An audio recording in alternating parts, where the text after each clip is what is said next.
and we're going to be recording. All right, good afternoon, everyone. Thank you for joining us here on 2/22/22. Good afternoon. My name is Michael Dowry, serving as receiver for the City of Chester. We are here today for the Municipal Financial Recovery Advisory Committee meeting. I'd like to call this meeting to order. Our first agenda item is, well, first of all, before doing that, let me acknowledge everyone on the committee. Mayor Kirkland on behalf of the City of Chester, Councilman Morgan on behalf of the City of Chester as well. Good afternoon, gentlemen. Afternoon.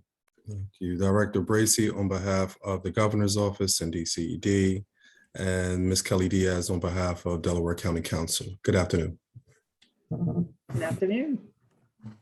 And as usual, joined here today by my two staff members who actually lead this effort, Chief of Staff Vijay Kapoor and Executive Assistant Cody Dill. Good afternoon. Good afternoon. Our first item of business is addressing public comment. Actually, we did not receive any MFRAC related public comment over the last 2 weeks or so since the last meeting. But that statement along with the agenda packet were circulated by Cody, Mr. Dill, sometime last week. Without receiving any public comment, we would just jump down into the status of the receiver's recovery plan, which is normally presented by Mr. Kapoor. Well, Mr. Kapoor, just 1 second before we do that, I did want to acknowledge that we have received several comments over the last couple of weeks. All of those comments, though, pertain to the retiree meeting that was held last week. So we'll be sharing some more information about that meeting and also following up with those individuals directly this week. Mr. Kapoor, would you mind speaking to the status of our recovery plan? Sure. Thank you, Mr. Receiver. Good afternoon, the members of the panel and to the public. We have a short MFRAC meeting for you today. We think no long presentation today. Would like to give you a couple of updates on what's been happening as it relates to the recovery plan. As the receiver said, last week, we held a retiree information session from 5:30 to 7 o'clock online.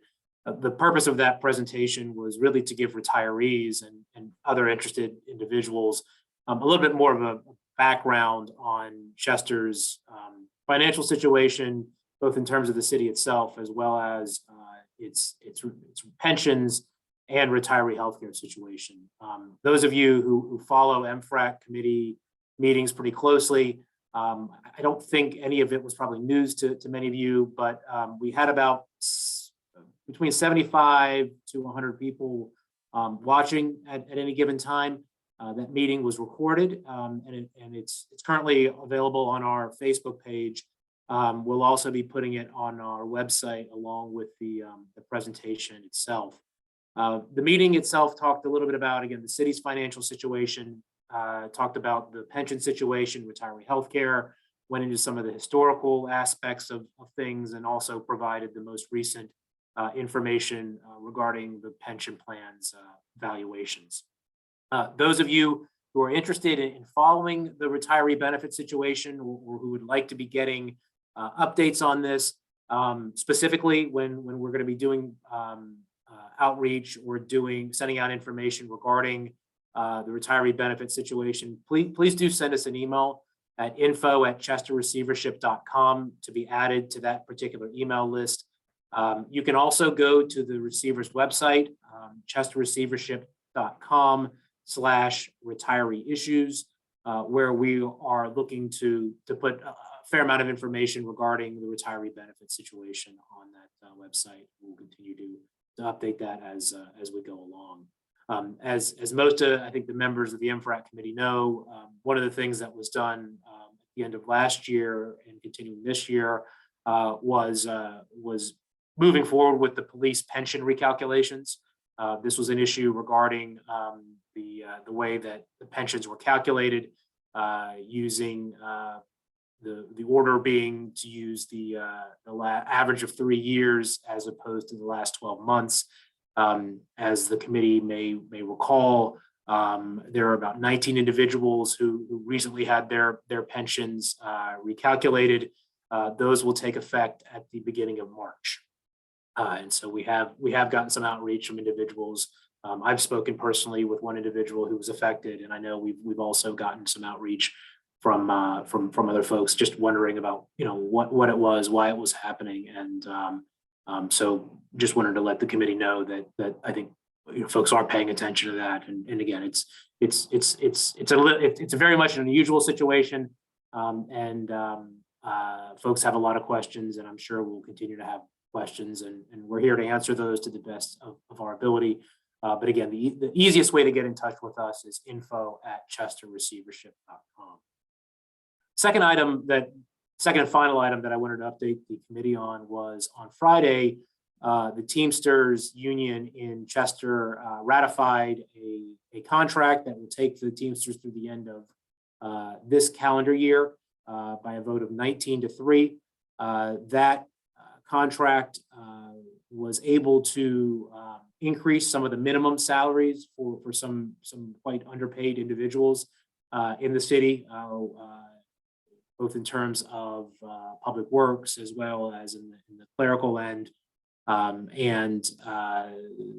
Those were important, we think, important adjustments that needed to be made, helping with recruitment and retention in jobs that need to be done here in the city.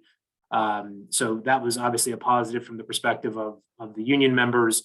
The benefit to the city, as well as to I guess we include the receiver here on this, is the contract also provided some operational flexibility here in terms of the ability to use outside companies to do things such as bulk trash or other types of work. The contract itself, in terms of it, no employee would be laid off as a result of that. There's a lot of work that needs to be done in the city, and so in terms of I think some of the positive things, again, from the employees' end, obviously the compensation there is important. And then on the city's end and the receiver's end, having the operational flexibility to be able to address some of the issues we talked about last year, if you recall, dealing with cleanliness of the city. We think that moving forward with some of those items is going to improve the way that the city looks. And I think all of us certainly on this committee would like to see some investment there to help the city look as good as it can. So that's the update that I had for the committee. Happy to answer any questions that folks may have. Thank you, Mr. Kapoor. I'll turn it over to the committee for any questions, comments, concerns. The meeting with the retirees, that was just an informational meeting. No adjustments or anything like that have been made at this point, if any will be made. No, I mean, Director, no further. I mean, obviously we're continuing with the police pension recalculations. That's continuing to move on. But there were no. Let me put it this way: there were no new adjustments. There was no other type of change of directive. It very much was an informational meeting. Thank you. Pause for a second for anyone else. All right, well, hearing none, we'll move into our next agenda item, and that's an update from me directly. I don't have much to offer beyond what Mr. Kapoor already spoke to. As a matter of fact, check off my first two. And I'll just go to 4 general items. We still have not received an appointment of a new judge at the Commonwealth Court level. We did submit an inquiry last week, so hopefully we'll hear some follow-up here soon. To those involved in responding to the pandemic and the vaccination effort, too many folks to name individually, and I'll make the mistake of omitting someone, but in general, just a thank you to city staff, Widener University, and the numerous nonprofit organizations that have been involved in the effort thus far and continue to press forward. There are numerous clinics, testing, vaccination sites, et cetera, always coming up on the calendar. Encourage you to check the city's website for more information and continue to participate and promote that effort. Thank you to all involved. And to vacancies, there are a number of vacant positions in the city, one to just two, I believe, that just came open this past Friday. But continue to please visit the city's website. There will be a direct communication sent out to former employees, encouraging them to visit the city's website. As many of you know, or most or everyone knows, the city unfortunately had to do a pretty significant layoff in March of 2020. See Mayor Kirkland smiling. Yeah, so we will be responsive and try to get a communication out to them to encourage all to participate in the same process. Everyone at this point is going to have to go through the same process to apply for a new position. And lastly, as continue to make myself available for community meetings, if there is anyone in the community who would like to chat about any aspect of receivership or work to date, please feel free to reach out, as Mr. Kapoor indicated earlier, through info@Chester Receivership will probably be the best medium there, but feel free to call or email or visit our website and submit an inquiry that way as well. That's all for my updates. Does anyone have any questions, comments, or concerns for me?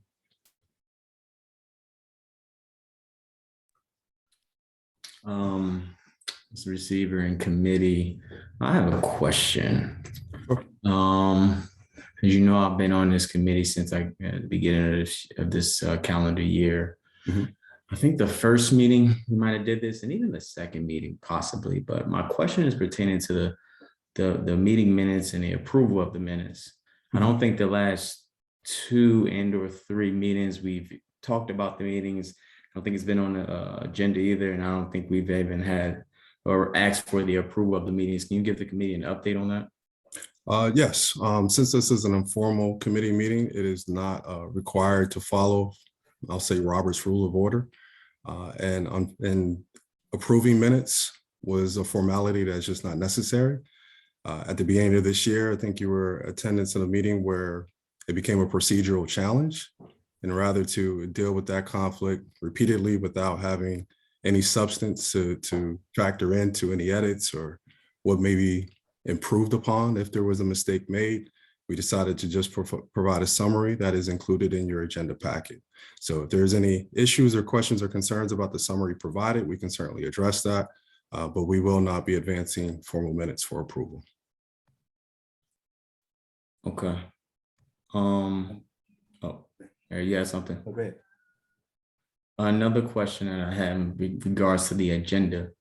Can you provide an update or give the committee members, I guess, the process and procedure as to how they can have something added onto the agenda and within the proper timing that directly relates to the recovery plan? As discussed before, if there is an agenda item you'd like to see presented, please advance that agenda item to us at least a week in advance of the meeting, and we'll take that into consideration. Okay. All right, well, let me ask this question. When you say into consideration, so does the committee decide what should be on the agenda? I will be making that determination, but if there's something you'd like to address, let's talk about it and we'll try to work it out. Okay. I don't have anything else. Thank you. Mr. Receiver, I have a couple of questions. Will we still be receiving the minutes? That summary is included in your agenda packet. It has been provided every week since. I'm sorry, say that again? It has been provided every week since. Okay, let me check because I didn't see mine. Let me Mhm. check that. And the determination to not approve the minutes, was that shared with any other committee members? Oh, no, that's just being discussed here today.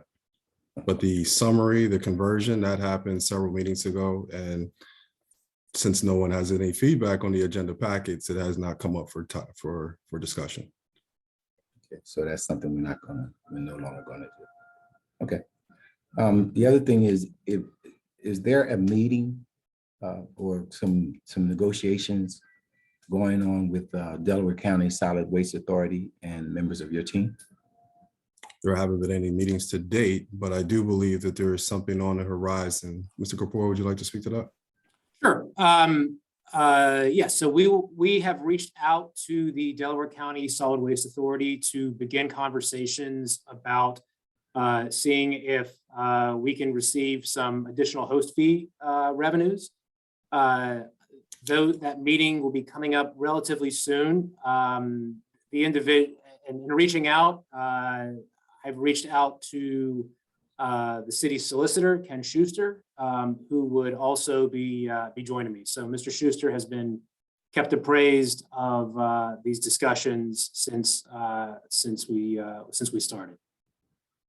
So is this pertaining to the contract that was signed back in 2017, 2018?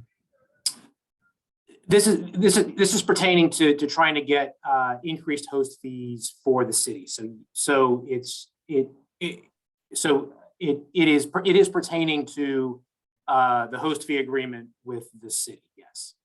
Okay, that's important to me because I was talking to someone from the Chester Business Association, who had indicated that the conversation we had in past times, when it was said that, you know, I personally probably cost the city $12 million by signing, lost the city $12 million by signing that contract.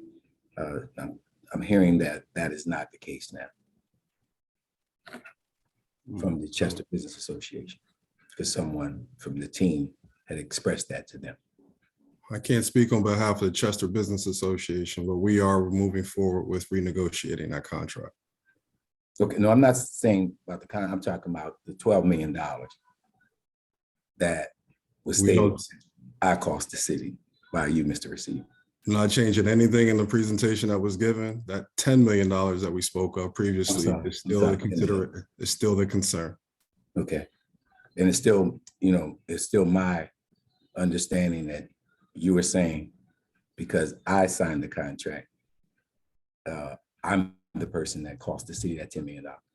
Even though, and I have the booklet right here, that's straight from DCED, who is headed up by Director Bracy, who is over them at the time. But you keep saying me. I just wanted to get it correct. Okay, knowing that DCED did not negotiate the contract, the city administration negotiated the contract. Yeah. Whatever money was left on the table was left on the table by the city. But the So our advisors are eConsult and DCED, and under the direction of Ms. Bracy. And if anyone would like to see that document, I would be more than glad to share it with you, Mr. Receiver, and anybody on this committee and anybody in the community. I'd be more than glad to share it. I have received those documents, and those documents do not speak to what you're saying here. Furthermore, Director Bracy was not with DCED in 2017. So instead of going backwards, let's focus on them in 2018, sir. And that's when the documents, she's with them in 2018. The Covanta agreement was signed in 2017. So and moving forward, we are focused on under eCollect and DCED. Anything else, sir? They were our financial advisors. Okay. I think you're making a point. I'm not sure what the point is, but thank you for your consideration. Is there anything else you'd like to discuss today? No, you're welcome. Have a good day. All right. So is there anyone else who'd like to speak in closing before we adjourn this meeting? All right. Well, Mr. Kapoor, thank you for organizing that meeting. I know that you and Ken will work together great to negotiate a better deal for the city. With nothing further, this meeting is adjourned. Oh, I'm sorry, Director Bracy. Just curious, will we be on Zoom in the future as well? Yes. I know Kelly likes Zoom. Yes. Unfortunately, Microsoft Teams is just not compatible. It's not strong enough of a platform to integrate with Facebook. So we needed to move the meetings to Zoom. Thank you. Thank you. And thank you, Mr. Kapoor, for providing this platform. If there's nothing else, we'll adjourn for today. Thank you.